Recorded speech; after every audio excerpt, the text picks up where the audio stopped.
session of this year's philosophy conference. This topic is redeeming sex, Christian virtue, sexual desire, and community. Just going to get right into it and introduce our speaker, Dr. Karen Trimble Alian.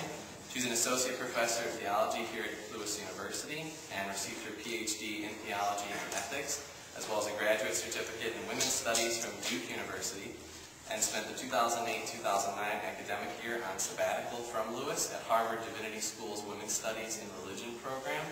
While there, she began her current research, Beyond Sex, Theologizing the Body in Catholic and Cultural Context. So let's welcome her.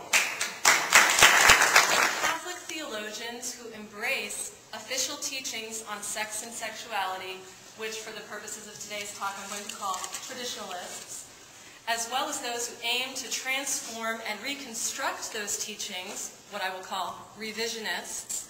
I'm trying to avoid conservative liberal, so I'm using traditional revisionist. It's kind of some language that's a little more neutral, hopefully. Anyway, both of these kinds of theologians share a concern for redeeming sex and sexuality from its perceived history of negativity and prohibition, and want to celebrate the goodness of bodies and sexuality. But in order to carry out this redemption of sex, very different strategies are used.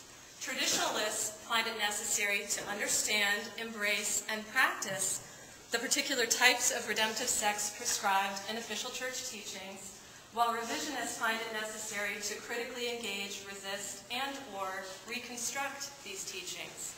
This slippage back and forth between understanding sex as that which redeems to that which needs to be redeemed raises some interesting yet vexing questions about the moral evaluation of sexual desire, as well as about the connections between sexual virtue and the ideal Christian community.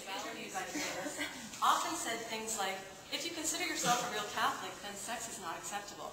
Or, even in marriage, you are not supposed to have sex except for reproductive purposes. Many, in fact, laughed at the idea that their faith had anything relevant to say about sex other than don't have it.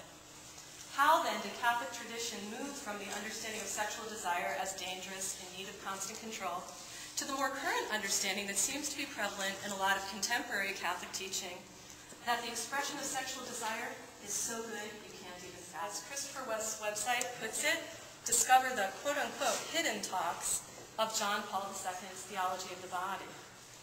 West explains in his Theology of the Body for beginners that in the Christian sense, mystery does not refer to some unsolvable puzzle. It refers to the innermost reality of God and to his eternal plan for humanity. So natural law, couched in slightly different language. It seems like the major theme within your thesis is the separation of the traditionalist versus the revisionist view of sex and sexuality.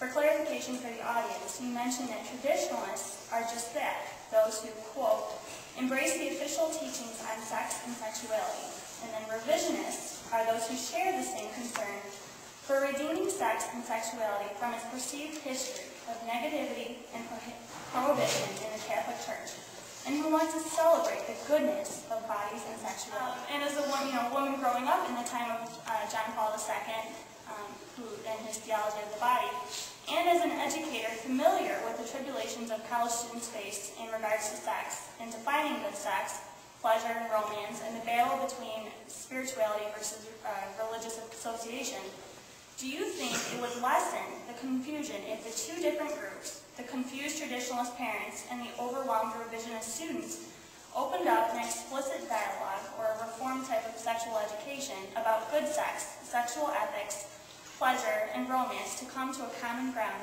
and how do you recommend such?